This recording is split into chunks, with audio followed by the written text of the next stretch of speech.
GOP, Democrats push 1970s Equal Rights Amendment in SC.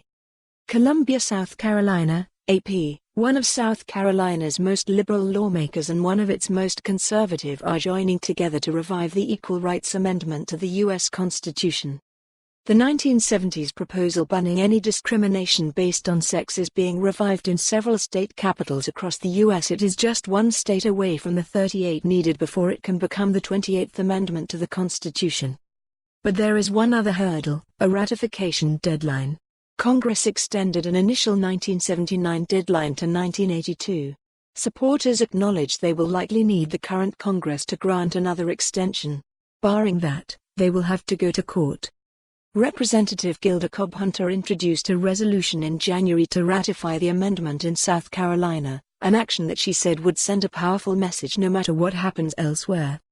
The effect it would have is simply saying to the women of South Carolina, you are no longer second-class citizens, said Cobb-Hunter, a Democrat from Orangeburg. The lawmaker was joined Wednesday by State Senator Tom Davis, a Republican from Beaufort who served as former Governor Mark Sanford's chief of staff. Davis said any conservative who supports a limited government that allows people to succeed based on their intelligence and ability should support the Equal Rights Amendment. The amendment's text states simply that equality of rights under the law shall not be denied or abridged by the United States or any state on account of sex. That's what constitutional principles are, Davis said. They are general expressions of what we stand for as a society. You look at the Bill of Rights, freedom of religion, assembly, speech in the press, very simple declarations. Women have achieved rights throughout the years even without passage of the ERA.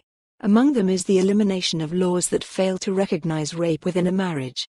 Women also now represent the majority income earners in 4 out of 10 households, up from just more than 1 in 10 when the amendment was proposed, and hold more military combat roles. The Equal Rights Amendment was passed by 35 states before the 1982 deadline. It then sat dormant until Nevada lawmakers passed it in 2017 and Illinois followed in 2018, putting it close to the 3/4 of states that need to ratify it for it to go into effect. Nearly all the states that fail to ratify the amendment are in the South. Current ratification efforts are also underway in Arizona, Florida, Georgia, North Carolina, Utah, and Virginia, where the Democrats took control of the legislature in November's election. On the other side, several states have suggested they may withdraw their approval because of the 1982 deadline. South Carolina resident Tootsie Holland led a group pushing the General Assembly to pass the amendment. And for more on this story, visit the news article link.